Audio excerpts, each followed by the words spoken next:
Bonjour à toutes et à tous, bienvenue dans le Sefer du libraire. Je vous l'avais annoncé la semaine dernière, un grand événement littéraire se profile à l'horizon. Ce sera le mardi 27 décembre au 10 rue Mekor Chaim de 17h à 21h30. Et tous les jeudis, jusqu'à la date de ce grand salon, je vais vous mettre l'eau à la bouche en vous présentant certains des auteurs qui seront présents et en vous parlant d'un de leurs livres. Aujourd'hui, focus sur Jonathan Berg et Benny. Jonathan Berg, il est né à Jérusalem en 1981 dans une famille religieuse. Il a grandi dans le village de Psagot, à moins de 2 kilomètres à vol d'oiseau de Ramallah. Il est titulaire d'une licence de création littéraire et d'un master de bibliothérapie. Également poète, il a publié 3 recueils de poésie. En 2013, il a obtenu le prestigieux prix Yehudi Amichai pour le recueil Mifrasim Kashim. Donne-moi encore 5 minutes a été son premier roman. Publié à Tel Aviv en 2015, il a obtenu le prix littéraire du ministère de la Culture israélien.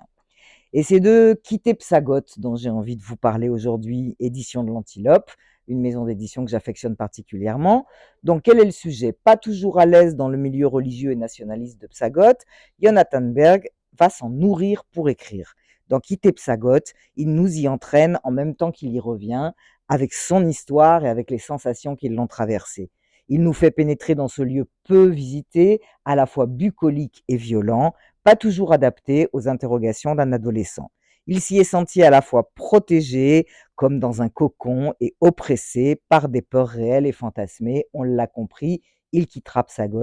C'est un témoignage formidable sur la façon dont un jeune homme tente de se libérer d'un destin décidé par d'autres qui ne lui correspondait pas. Il s'agit aussi d'un appel au respect de l'autre. C'est magnifiquement écrit, subtilement construit. C'est un livre très puissant. Le deuxième personnage que j'ai envie de vous présenter, c'est Benny. Il a été longtemps journaliste littéraire au quotidien israélien Haaretz. Benny est le pseudonyme de Benjamin Majesdorf. Il est né à Tel Aviv en 1971. Titulaire d'un master d'études yiddish de l'Université hébraïque de Jérusalem, il est l'un des meilleurs connaisseurs de la culture yiddish en Israël et traducteur de textes importants de Sholem Aleichem et Avrom Suskever. Depuis 2016, il est directeur éditorial des éditions Magnes Press. Et Smoche, le livre dont j'ai envie de vous parler, biographie d'une rue juive de Varsovie, est encore aux éditions de l'Antilope. C'est l'histoire d'une rue morte. Benny l'a découverte en écoutant un poème chanté et l'a retrouvé en lisant des journaux parus il y a bien longtemps en yiddish à Varsovie. Où est-elle? Sur les plans de la ville d'aujourd'hui, une rue porte son nom polonais, suit son tracé parmi les parcs et les blocs d'habitation, mais est-ce la même? Non, elle a été détruite en 1943. Donc l'écrivain et journaliste israélien a décidé de la reconstituer avec nostalgie. Il recrée un monde oublié et conduit ses lecteurs dans une rue juive engloutie parmi les ruines du ghetto, une rue aussi merveilleuse qu'effrayante.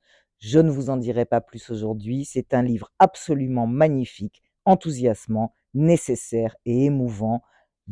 Intéressez-vous vraiment à cette visite guidée de la rue Smoche. Et ne manquez pas, bien entendu, de nous rendre visite au Salon du Livre d'Isrume Kochaim le 27 décembre.